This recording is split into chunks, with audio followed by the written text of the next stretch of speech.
Hello, I am Dan Coppersmith. Some of you know me as the person who developed the method of fly fishing with a spinning rod, one of the greatest improvements in freshwater sport fishing methodology of all time. Others know me as the guy who goes around the USA creating quality video documentation of trout streams. Today I'm going to talk about spin fly rods.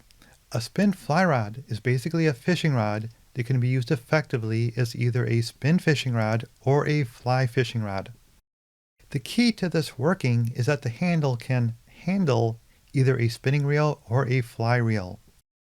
I've worked with my custom rod builder and we've devised a patent pending improvement to the handle and have now created the world's best spin fly rod design.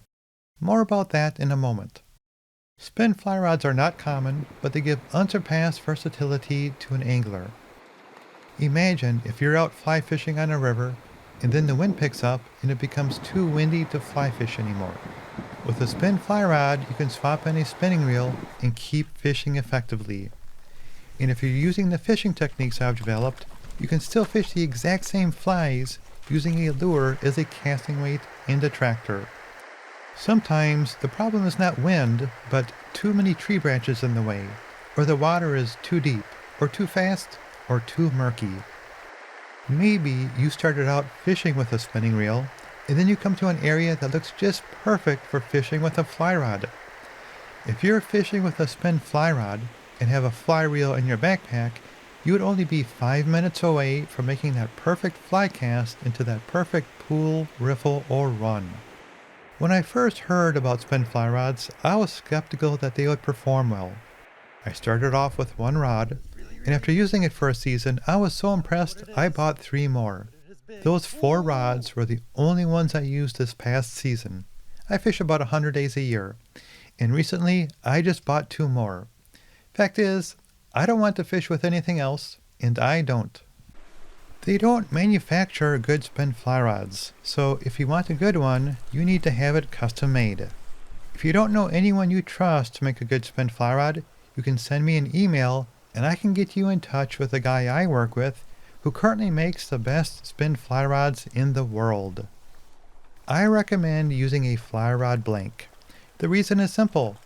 Fly rods are notoriously more difficult to cast than spinning rods. I would recommend 3 rods to cover most conditions. A 6.5 foot 3-weight rod.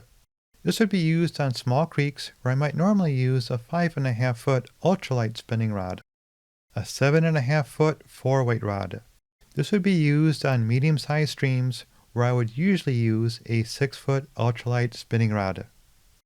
A 9 foot 5-weight rod. This would be used on the larger rivers, ponds, and lakes where I would typically use a 6 or 7 foot ultralight spinning rod.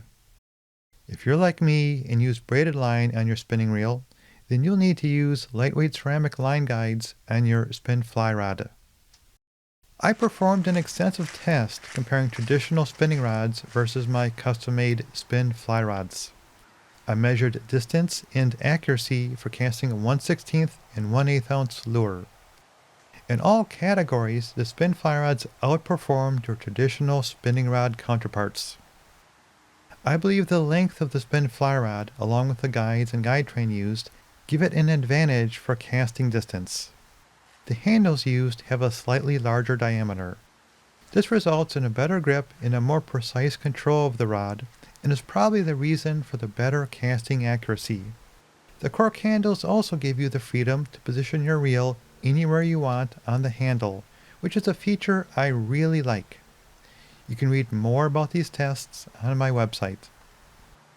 Traditional spin fly rods have one critical flaw.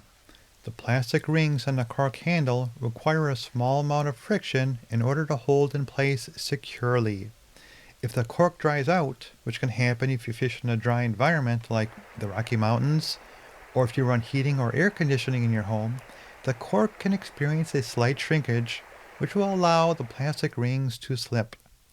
When this happens, your reel can fall off. In my experience, this is most likely to happen when you're fighting a large fish. Here, my spinning reel falls off when I'm fighting a 16-inch cutthroat trout. Ah!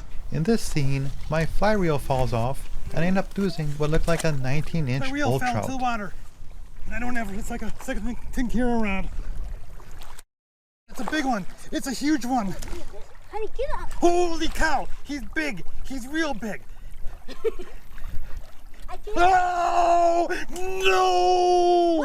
No! Those were really painful experiences. My custom rod builder and I spent a long time trying to figure out how to improve the handle to make it impossible for the reel to ever fall off, but still allow a quick and practical means of changing reels at a moment's notice. After considering every known option, we finally devised a unique patent-pending method of using industrial-strength rubber rings.